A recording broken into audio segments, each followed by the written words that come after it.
बच्चों, जैसा मैं आप लोगों को कंप्यूटर सब्जेक्ट पढ़ा रहे हैं और इसके पहले जो हमने वीडियो आपको दिया था, भेजा था यहाँ से, उसमें आपने अध्ययन किया था कम्युनिकेशन प्रोटोकॉल।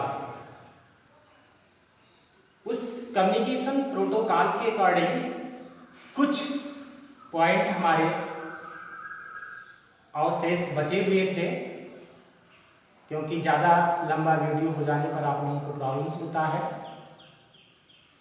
तो इसलिए मैंने थोड़ा ही वीडियो दिया था। लगभग 30 मिनट का वीडियो था, जिसमें हम चर्चा कर रहे थे कम्युनिकेशन प्रोटोकॉल के अकॉर्डिंग। पहला नंबर उसमें एनालॉग का, यानी एनालॉग सिग्नल जो होता है, मैंने बता रहा था कि जो डाटा संचरण में होता है, उस डाटा संचरण को दो रूपों में डिवाइड किया गया था, एनालॉग और डिजिटल। अब हम पार्टिकुलर एक एक करके चर्चा करेंगे। तो सर्वप्रथम एनालॉग। तो एनालॉग में ध्यान दीजिएगा कि एनालॉग को दो प्रकार से डिवाइड किया गया, ठीक है। यानी कम्युनिकेशन प्रोटोकॉल के अंतर्गत जो मेरा टॉपिक्स था डाटा संचरण, उस डाटा संचरण में एनालॉग को दो भागों में डिवाइड किया गया है। तो जो पहला एनालॉग है, यानी फर्स्ट, उसको कहते हैं सामान्य एनालॉग, ठीक है, यानी सिंपल। और दूसरा जो है मिश्रित, यानी यह जो है एनालॉग सिग्नल का और मिश्रित सिग्नल का ये गणितीय सूत्र है। यानी हम यदि सामान्य एनालॉग की बात करते हैं तो सामान्य एनालॉग में साइन तरंगों का प्रयोग किया जाता है। इसको आप ध्यान रखिएगा कि साइन जो शब्द दिया गया है वो सामान्य एनालॉग के अकॉर्डिंग जो साइन पर कार्य करता है, साइन तरंग के रूप में कार्य करता है, ठीक है, जिसका सूत्र होता है s of t equal to a sin 2 pi ft plus 5। यानी यहां पर क्या है, इसको हम थोड़ा सा समझ लेते हैं कि जो आपका a है और उसके बाद t है, उसके बाद फाई है। यहां पर इसको हम कह सकते हैं कि जो a है वो आयाम है, यानी a को आयाम माना गया, ठीक है। और उसके बाद जो दूसरा है फाई, फाई को कला माना गया, ठीक है। अब बचा आपका t। यहां पर t जो है वो काल या समय है। इस प्रकार से हम कह सकते हैं कि जो सामान्य तरंग के रूप में जो है वो कह सकते हैं कि f equal to 1/t, f equal to 1/t, यानी f बराबर 1/t। तो f क्या है, यहां पर देखिए, किसी भी सामान्य तरंग की जो हमेशा निरंतर कार्य करता है, लगातार कार्य करता रहता है, सामान्य रूप से जिसकी गति तेज होती है और तेज होने के साथ साथ वो साइन तरंग के रूप में कार्य करता है, ठीक है। उसको हम गणितीय रूप में या गणितीय रूप में इस प्रकार से लिख सकते हैं, सामान्य तरंग का सूत्र है, ठीक है। यानी इसको हम कहेंगे सामान्य एनालॉग, ठीक है। सामान्य एनालॉग के अंतर्गत ये आता है, ठीक है, जिसमें आपने पढ़ा कि a जो है किसी चीज की आयाम या आवृत्ति होती है और f जो होता है कला होता है और t जो है समय है। इस प्रकार से हम कह सकते हैं कि f इक्वल टू 1/t, ठीक है। और दूसरा जो है यहाँ पर s of t equal to a1 sin 2 pi f1t plus 1। उसी प्रकार इसी क्रम में देखिए, ये आपका पहला आयाम, ठीक है, और उसी प्रकार से ये दूसरा है a1 a2 और लगातार a3, यानी कि जो कंटिन्यू ऐसे बढ़ता रहेगा a3, ठीक है। उसके बाद ऐसे phi1 phi2 आगे चलकर phi3 हो जाएगा, यानी इस प्रकार से इनफाइनाइट, अनंत, ठीक है। यानी हम कह सकते हैं यह जो सूत्र है यह मिश्रित एनालॉग के अंतर्गत आता है। ठीक है, किसके अकॉर्डिंग? मिश्रित, इसको हम मिश्रित एनालॉग मानते हैं। ठीक है, मिश्रित एनालॉग।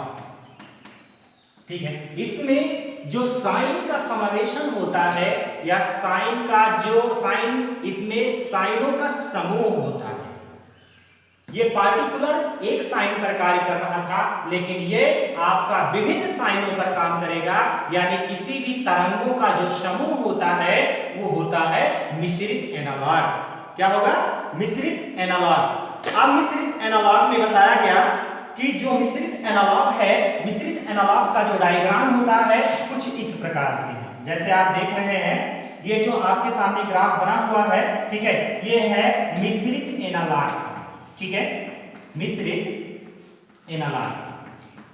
ठीक है, क्योंकि इसमें विभिन्न प्रकार के साइनों का समावेशन होता है, विभिन्न प्रकार के साइन जुड़े होते हैं। ये ग्राफ जो होता है, देखिए, एक साइन, दो साइन और तीन साइन लगातार, देखिए लगातार यहाँ पर किस प्रकार से एक जाल के रूप में है और जाल के रूप में कोई डाटा का संचरण हो रहा है। ठीक है, एक समूह के रूप में हो रहा है, और जब कोई समूह के रूप में होता है तो उसको कहते हैं मिश्रित एनालॉग। ठीक है, अब हम नेक्स्ट चर्चा करेंगे डाटा ट्रांसमिशन का। ठीक है,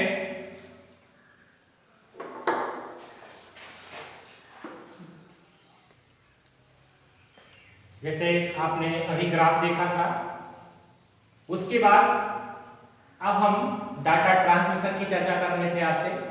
जो डाटा ट्रांसमिशन होता है, इस डाटा ट्रांसमिशन को भी दो भागों में बांट दिया गया है।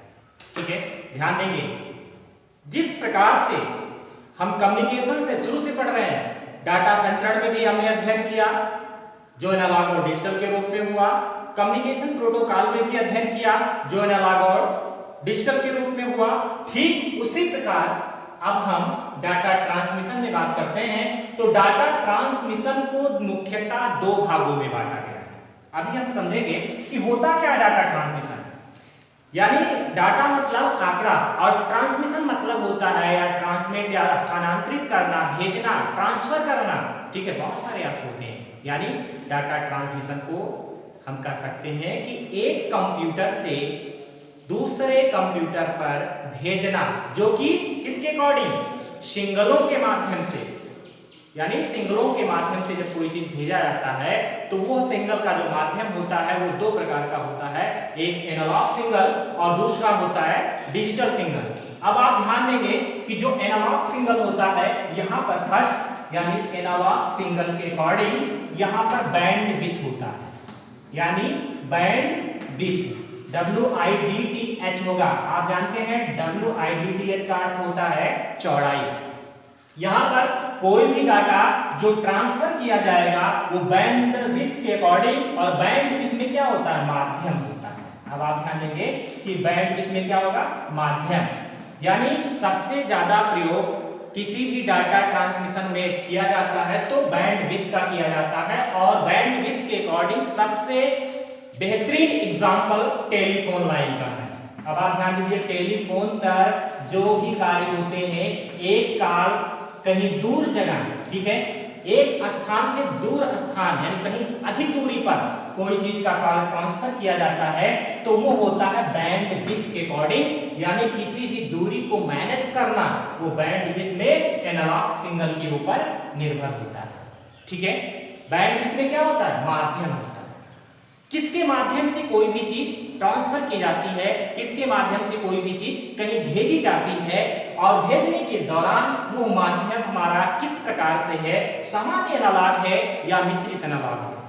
यदि सामान्य एनालॉग होगा तो वो साइन पर काम करेगा, और यदि मिश्रित एनालॉग होगा तो अभी आपको हमने बताया था मिश्रित में क्या होता है? साइनों का समूह होता है, यानी साइन तरंगों का क्या होता है? समूह होता है, और सामान्य में समूह नहीं होता है।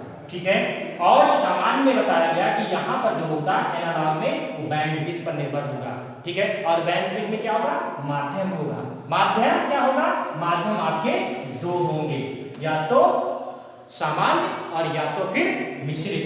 ठीक है, अब हम आगे चर्चा करते हैं इसमें डिजिटल में। देखिए दूसरा डिजिटल, यहां पर डिजिटल कोई भी चीज डिजिट के रूप में, अंकों के रूप में कहीं ट्रांसफर किया जाता है, ट्रांसमिट किया जाता है, भेजा जाता है, यानी ये कह सकते हैं कि एनालॉग के अपेक्षाकृत डिजिटल की जो गति होती है वो स्लो होती है, क्योंकि ये हमारे डाटा को दूर तो भेजता है लेकिन किसी भी सिंगल को डिजिट के रूप में कन्वर्ट करने का काम करता है, परिवर्तन करने का काम करता है। जो परिवर्तन करने का काम करेगा वो करेगा डिजिटल, ठीक है, यानी 0 और 1 के रूप में, ठीक है।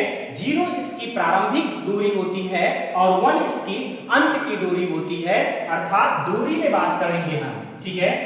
यहां पर क्योंकि डिजिटल में बहुत सारे शब्दों का प्रयोग करते हैं, ठीक है, बहुत सारे शब्दों में 0 और 1 का जिक्र करते हैं, तो 0 मींस बहुत समझते हैं कि 0 मींस ऑफ होता है, 1 मींस ऑन होता है, लेकिन यहाँ पर जो बात हो रही है वो डिस्टेंस की बात हो रही है, दूरी की बात हो रही है। तो दूरी में 0 और 1 है, 0 मतलब प्रारंभिक और 1 का मतलब अंत की दूरी, ठीक। अब हम चर्चा करेंगे जो हमारी दूरी होती है उस दूरी में किस प्रकार से है, वह दूरी हमारा जो निर्भर होता है वो मॉड्यूलेशन पे निर्भर होता है।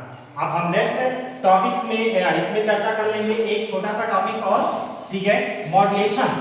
अब आप ध्यान दीजिएगा मॉड्यूलेशन क्या होता है, जो कि एनालॉग और डिजिटल के रूप में निर्भर होता है। मॉड्यूलेशन, जो मॉड्यूलेशन लिखा गया है अभी आप समझेंगे। मॉडेम, दो शब्दों को ध्यान दीजिएगा, एक होता है मॉडेम, मॉडेम स्टैंड फॉर, यानी जो मॉडेम होता है, मॉडेम का पूरा नाम होता है मॉड्यूलेटर डीमॉड्यूलेटर, यानी मॉड्यूलेटर डीमॉड्यूलेटर, और इसी मॉडेम शब्द का जो शब्द हमारा नया टॉपिक था वो था मॉड्यूलेशन, ठीक है, यानी इसी से संबंधित है। यानी कोई भी सिंगल, ध्यान दीजिएगा, कोई भी सिंगल जो एनालॉग से, ऐसे समझेंगे कि एनालॉग टू डिजिटल, और दूसरी भाषा में इसको डिजिटल टू एनालॉग कहेंगे। अब आप ध्यान दीजिएगा, समझेंगे कि डिजिटल टू एनालॉग। यहां पर कोई भी चीज एनालॉग यानी सिंगलों से जब डिजिटल के रूप में कन्वर्ट करने का जो कार्य किया जाता है वो होता है मॉड्यूलेटर। क्या होगा? मॉड्यूलेटर, ठीक है। और दूसरा जो होगा जो डिजिटल को एनालॉग के रूप में कन्वर्ट करेगा वो होगा डीमॉड्यूलेटर, ठीक है। अब आप ध्यान दीजिए, कभी कभी ऐसा होता है कि जब हम बात करते हैं अधिकतम दूरी होती है, तो जो बात करते हैं हमारे उसमें तरंगे होती हैं और उन तरंगों को डिजिटल के रूप में कन्वर्ट करने का जो काम करता है वो मॉड्यूलेटर होता है। और यदि मेरा कोई चीज डिजिटल है और उसको एनालॉग के रूप में कन्वर्ट करने का जो कार्य किया जाएगा वो होगा डीमॉड्यूलेटर, ठीक है। इन्हीं से संबंधित हम चर्चा करेंगे आपसे नेक्स्ट वीडियो में। आप इतना तैयार करिए, उसके बाद लगातार मैं आपको कंटिन्यू वीडियोस को अपलोड करता रहूंगा और इससे पढ़कर आप अपने नोट्स को बनाते रहेंगे। धन्यवाद।